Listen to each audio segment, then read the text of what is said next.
जहां तक ठाकुर जी के दर्शन करने के लिए जाना है, हो सके तो पादुका न पहने, नंगे पैर दर्शन करने जाए। यदि आप में ऐसी सामर्थ्य नहीं है किसी कारण से, तो सीढ़ियों में पादुका नहीं पहनना चाहिए। जहां से मंदिर की सीढ़ियां हैं, पादुका उतार कर माथा रखकर सीढ़ी में फिर चढ़ना चाहिए। खड़ाओं या पादुका पहन करके श्री विग्रह के दर्शन करने के लिए जाने में फिर अपराध लगता है। अरे अपने मालिक के दर्शन करने जा रहे हैं, स्वामी के दर्शन करने जा रहे हैं, प्रभु के दर्शन करने जा रहे हैं, तो अपनी कुटिया से और मंदिर तक नंगे पैर जाना चाहिए। ये भावना रखनी चाहिए। भरत जी जा रहे हैं प्रभु के दर्शन करने के लिए, अयोध्या से पैदल ही चले थे, तो सुकुमार चरणारविंद तो बड़े बड़े फफोके छाले पड़ गए थे। वशिष्ठ जी ने देखा, सबने मिलकर भरत जी से कहा पालकी पे बैठ जाइए। तो उनका हाँ, मेरे प्रभु यहां नंगे पैर चले हैं और मैं पालकी पे बैठ जाऊं? उचित तो यह है कि अपने प्रभु के दर्शन के लिए मैं जा रहा हूं, तो जहां जहां प्रभु के चरण पड़े वहां मेरा शीश पड़े, अर्थात सिर भर जाऊं। उचित मोरा सप्ते सेवक धर्म कठोरा, यहां मैं सर के बल चल के जाऊं, पर असमर्थ हूं। तो आप कह रहे हैं पैर में छाले पड़ गए, आप सवारी में बैठ जाइए। ऐसा नहीं हो सकता। तो अपने प्रभु के दर्शन करने के लिए जब जाए, तो हो सके सामर्थ्य हो तो पादुका न पहने, कोई खड़ाऊं चप्पल जूता आदि ना पहने। अगर पहने हैं तो बस सीढ़ी तक ही पहन कर जाए, ऊपर सीढ़ियों के नहीं। इतने सुकुमार मत बनो, ये आग में जलाया जाएगा शरीर, ये गाड़ दिया जाएगा शरीर, इससे ज्यादा प्यार ना करो। दूसरा, प्रभु के जो उत्सव हैं, कृष्ण जन्माष्टमी, राधा अष्टमी और भी जो भागवतिक उत्सव हैं, यदि आप अपने आराध्य देव का उत्सव नहीं मनाते हैं तो ये सेवा अपराध है, मनाना चाहिए।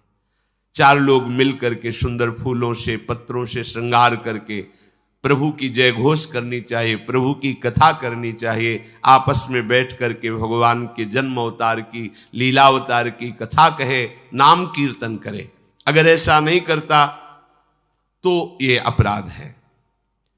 तीसरा, प्रभु या गुरुदेव के सामने जाकर प्रणाम न करना, यह अपराध है। जय बार सामने जाए तय बार प्रणाम करे। अगर आप अस्वस्थ हैं, आपका शरीर काम नहीं कर रहा, तो हाथ जोड़कर सर झुका दीजिए, नहीं तो पंचांग या साष्टांग प्रणाम कीजिए। जय बार गुरुदेव से मिले, जय बार प्रभु के श्री विग्रह के सामने जाए, तय बार प्रणाम करें। अगर अपनी कुटिया में भी प्रभु विराजमान है तो जय बार उनके सामने, इससे दासत्व पुष्ट होता है, प्रभु की कृपा प्राप्त होती है, प्रणाम करें। चौथा, यदि आप अपवित्र हैं, शौच में गए हैं और वहां वैसे ही वस्त्र पहने हुए जिसमें आपने शौचालय में प्रवेश किया, शौच किया, उन्हीं वस्त्रों से अपवित्र दशा में प्रभु के सामने नहीं जाना चाहिए। इसीलिए हमारी बुद्धि मलिन हो जाती है, कोई सिद्धांत समझता ही नहीं है। जो शौचालय है उसमें उतने ही वस्त्र पहन कर जाएं जितने हम धो सकते हैं। अगर आपको बार बार शौच लग रही है तो आप कमर से जरूर स्नान करें, यहां से हाथ धो लीजिए, कुल्ला कीजिए, नाक आंख कान इन छिद्रों को पवित्र कीजिए और वही वस्त्र पहनिए, या उनका हो, नहीं तो जो अन्य वस्त्र हैं, आजकल तो सुविधा है, कोई बाहर तो जाना नहीं होता, वस्त्र उतार दीजिए, उतना पहनिए जितना धो सकते हैं। यदि आप ठाकुर सेवक हैं, भजन करने वाले हैं, ये पवित्रता नहीं रखेंगे तो जहां जो कुछ भी छुएंगे सब अपवित्र हो जाएगा, और अपवित्र बुद्धि भगवान में नहीं लगती, ओ मलिनता छा जाती है। अब ये आज का जो नया समाज है, शास्त्र पवित्रता को जानता ही नहीं है, तो स्वीकार क्या करेगा? और बिना पवित्र हुए हमारे विचार पवित्र नहीं होते। इसलिए कभी अपवित्र दशा में ठाकुर जी के सामने, श्री विग्रह के सामने जाना, सेवा सामग्रियों को छूना, ये अपराध माना गया है। प्रभु के सामने या गुरुदेव के सामने जाके ऐसे करना, एक हाथ से प्रणाम करना, ये सेवा अपराध माना गया है। दोनों हाथ भगवान ने दिए, दोनों को जोड़िए, दोनों को जोड़कर सर झुकाइए, इससे तुम्हें कृपा प्राप्त होती है प्रभु की। प्रभु की कृपा का क्या स्वरूप है? नाम में प्रेम होने लगे, जितेंद्रियता आने लगे, हृदय पवित्र होकर सबके सुख भावना में मगन होने लगे, ये प्रभु की कृपा। छठवां, जब हम प्रभु की परिक्रमा करते हैं तो परिक्रमा करते समय प्रभु के जब सामने आवे तो उनको प्रणाम करें। प्रणाम किया, फिर आगे। 4 परिक्रमा हमारे प्रियालाल की होती है। कभी सामने परिक्रमा नहीं करनी चाहिए, जैसे सामने खड़े ऐसे घूम जाते हैं सामने, नहीं, ऐसा नहीं। प्रभु के सामने ऐसे नहीं घूमना, वहीं खड़े खड़े घूम गए 4, ऐसा नहीं। प्रभु को दाहिने करके प्रदक्षिणा। अगर आप प्रभु को प्रणाम नहीं करते, परिक्रमा करते हुए या सामने घूमते, ये सेवा अपराध है। 7वां, प्रभु के सामने गए मंदिर में और आप पैर फैला के बैठे, सामने ऐसे पैर फैला लिए, ऐसे फैला के बैठे, ये अपराध है। अपने आराध्य देव के सामने, अपने गुरुदेव के सामने पैर फैला के नहीं बैठा जाता। यदि आपके पैरों में कोई दोष है तो उतनी देर ही रुकिए जितनी देर आप खड़े दर्शन कर सकते हैं। सामने से हट जाइए, सामने पैर नहीं होने चाहिए आपके। 8वां, प्रभु के श्री विग्रह के सामने दोनों घुटनों को ऊंचा करके अपने हाथों से लपेट कर बैठना, ऐसे ऐसे घुटने दोनों खड़े करके ऐसे जैसे बांध कर ऐसे ऐसे बैठना सेवा अपराध है। प्रभु के श्री विग्रह के सामने, अब जैसे मंदिर में गए, थके हैं आप, दीवार में उड़क करके ऐसे सो, यह अपराध है। प्रभु के श्री विग्रह के सामने उतनी देर ही टिको, बस जितनी देर आप सावधान है, नहीं बाहर निकल जाओ, एकांत सेवन करो। श्री विग्रह के सामने उतनी देर ही। दर्शन करने गए, केवल आपकी दृष्टि नक्शिख लो अंग माधुरी, प्रभु की केवल दर्शन कर रहे, आंख बंद कर ली, ध्यान किए, फिर दर्शन, फिर ध्यान। जब मन देखा कि चंचल होने लगा, नेत्र झुकाए, प्रणाम किया, मंदिर से बाहर हो गए। किसी से वार्ता नहीं। प्रभु के श्री विग्रह के सामने उनके चरणामृत और प्रसाद को छोड़कर अन्य नहीं पाना। प्रसाद मिला तो पा गए, चरणामृत मिला तो पी लिए। इसके अलावा ऐसा नहीं कि अब जगह है, प्रभु है, चलो और कुछ नहीं। वहां कोई खाना पीना, कोई व्यसन, ये अपराध है। प्रभु के श्री विग्रह के सामने बैठकर बात करना और उसमें झूठ बोल देना, ये दोनों अपराध है। प्रभु के दर्शन करने के लिए जब जाइए तो बोलिए मत किसी से, और कैसे हो, क्या है, कुछ नहीं, शांत, राधा राधा राधा। भैया बात करनी तो बाहर मिलना, यहाँ नहीं, यहाँ हम दर्शन, आप भी दर्शन कीजिए और हट जाइए उससे। अगर कभी कोई अपना पूज्यजन, बड़ा जन है, हमसे बात कर रहा है, उसको कैसे कहें कि आप हट जाइए? तो जितनी बात हो भागवतिक हो और सत्य हो, क्योंकि वहां सत्य साक्षी देने की नहीं, प्रभु विराजमान है। वहां का झूठ तुम्हारे पुण्यों को नष्ट कर देगा। पहले भी जब कोई बात सत्य कहलानी होती थी तो कहा जाता था मंदिर में चढ़ के बोल दो, फिर हम दोबारा तुमसे नहीं पूछेंगे।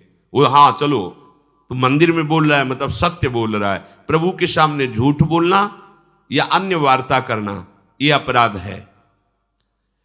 प्रभु के श्री विग्रह के सामने जोर जोर से किसी को बुलाना, ए जोर से आवाज नहीं, स्वामी विराजमान है। अगर किसी को बुलाना भी है, इशारे से समीप जाके स्पर्श करके चलो दर्शन करो। प्रभु के श्री विग्रह के सामने आपस में प्रापंचिक बात करना, अगर बात ही करनी, आज देखो कितना सुंदर मोर मुकुट है, आज देखो कितना सुंदर प्रभु का हार है, आज देखो कैसे मकराकृत कुंडल है, आप देख रहे हो, प्रभु ऐसा लग रहा है मुस्कुरा रहे हैं, प्रभु देख रहे हैं। बस उनके विषय की बात करो तो करो, अन्यथा मौन। प्रभु के श्री विग्रह के सामने लड़ाई झगड़ा कर देना। अगर आप बिहारी जी के सामने, राधा वल्लभ जी के सामने, राधा रमण जी के सामने कोई आपको धक्का दे रहा है, कोई आपको कटु व्यवहार कर रहा है, आप चुप रहिए। आपको प्रतिकार नहीं करना, मालिक हैं वो देख रहे हैं, बिल्कुल शांत रहिए, बहुत बड़ा हिसाब हो जाएगा आपका, जन्म जन्मांतरों के अशुभों का नाश हो जाएगा। और अगर लौट कर आपने गाली दे दी और थप्पड़ मार दिया तो ये कलह आपके पुण्यों का नाश कर देगी। बहुत सावधानी से भगवत दर्शन किए जाते हैं। प्रभु के श्री विग्रह के सामने किसी को किसी भी प्रकार से पीड़ा देने की भावना कर लेना, भावना भी नहीं करनी पीड़ा देने की, प्रगट में देने की तो बात जाने दो। नहीं नहीं, प्रभु मानो आपने को कोई पीड़ा पहुंचा है तो प्रभु आप सर्व सामर्थ्यशाली, इसकी बुद्धि शुद्ध कर दो, इसका मंगल हो जाए। तो उसकी शुद्ध होगी कि नहीं, उसका मंगल होगा कि नहीं, प्रभु जाने, आपका मंगल हो जाएगा, आपकी बुद्धि शुद्ध हो जाएगी। प्रभु के श्री विग्रह के सामने किसी को आशीर्वाद देना, आप प्रभु के दर्शन करने गए, कोई आपको प्रणाम कर रहा, खुश रहो जय हो जय, नहीं, देखना भी नहीं उधर, सीधे प्रभु की तरफ देखो। वहां कोई भी कहीं भी किसी को भी प्रणाम करे, प्रणाम प्रभु को हो रही है, आप बिल्कुल ये मानकर कि मेरे को प्रणाम कर रहा है उसको आशीर्वाद, बिल्कुल नहीं, प्रभु की तरफ केवल देखें। अगर किसी को ऐसे तो वो अपराध बनता है। प्रभु के श्री विग्रह के सामने किसी को गाली देना, निष्ठुर वचन बोलना, यह अपराध है। प्रभु के श्री विग्रह के सामने कंबल से शरीर ढक करके वहां बैठना, ऐसा। ये जो हमारा भजन करते हुए, सेवा करते हुए मन कठोर होता है, प्रेम में नहीं डूबता है, हमसे गलतियां होती रहती हैं। प्रभु के श्री विग्रह के सामने बैठ करके दूसरे की निंदा कर देना, ऐसा होता है। जैसे श्री जी के सामने बारंडा है से जहाँ समाज होती, वहाँ बैठे हैं, अब घंटों बैठे हैं, अब आपस में चर्चा कर रहे हैं अमुक की, ये अपराध है। एक की प्रशंसा, एक की निंदा, और प्रभु सामने बैठे हैं। बिल्कुल वहाँ बैठना है तो मंत्र जप करो, नाम जप करो, या पद गान करो जिनमें उनकी लीलाओं का गायन किया गया है। प्रभु के श्री विग्रह के सामने किसी को हाथ जोड़कर उसकी बड़ाई करना नहीं, प्रभु के सामने नहीं। कि आपने तो बड़ी कृपा की, उस दिन वहां मिले, ऐसा कुछ नहीं। ये सावधानी रखनी है तो सावधान रहना चाहिए। प्रभु के श्री विग्रह के सामने हंसी मजाक, अश्लील शब्दों का उच्चारण करना, एक दूसरे से हंसी मजाक कर रहे हैं, सेल्फी ले रहे हैं, ये सब नाटकबाजी नहीं तो आए हो धाम में कृपा प्राप्त करने के लिए और बन जाएगा अपराध। प्रभु के श्री विग्रह के सामने अधोवायु आदि का त्याग करना, ऐसा कुछ है, एक झलक लीजिए, बाहर जाइए, वहां मर्यादा है। ये कोई ऐसा नहीं कि मनोरंजन का स्थान हो, इन्हीं की कृपा से हमारा जीवन सतमार्ग में चलता है। और आपसे सच्ची कहते हैं, ये हमारे प्रभु राधा वल्लभ लाल जी, बांके बिहारी लाल जी, राधा रमन लाल जी, ये मूर्तिकार की रचना नहीं, साक्षात प्रिया प्रीतम है। हमारी भावना नहीं बन पा रही इसीलिए है, नहीं तो इनके इशारे होते हैं, ये मुस्कुराते हैं और जो आप बात करोगे उसका उत्तर आपको मिल जाएगा, आपके ही हृदय में बैठकर उत्तर दे देंगे। कई बार ऐसी प्रभु की तरफ से इशारे होते हैं कि साक्षात प्रभु विराजमान है, बस आपकी भावना जाकी रही, भावना जैसी प्रभु मूर्ति देखी तिन तैसी। और सेवा में आपके पास सामर्थ्य है पर आप साधारण चीजों से प्रभु की सेवा कर रहे हैं तो यह अपराध है। जैसे एक दिन कहा था कि ठाकुर जी के सामने तो चिरौरी रखवा दी, और आप पूरा परिवार पकौड़ी हलवा से बाल भोग कर रहे, ये अपराध है। ऐसा नहीं, यदि आपके पास नहीं है तो बाजरे की आधी रोटी से ठाकुर जी प्रकट हो गए धन्ना जी के यहां। प्रभु को नहीं चाहिए, वो तो विश्व का भरण पोषण करने वाले स्वयं विश्वात्मा हैं। पर यदि आपके पास है तो उत्तम उत्तम भोग लगाइए, उत्तम उपचारों से प्रभु की सेवा कीजिए। ऐसा नहीं कि आप अपने लिए वस्त्र बहुत महंगे लाते हैं और प्रभु के लिए ऐसे साधारण कपड़े ले आए, अपने लिए अच्छी भोग सामग्री प्रभु के लिए। ऐसे दुकानों में है, सुपारी किसके लिए लेना है, आपको खाना है तो अच्छी क्वालिटी की रखिए, और अगर पूजा के लिए लेना है तो जो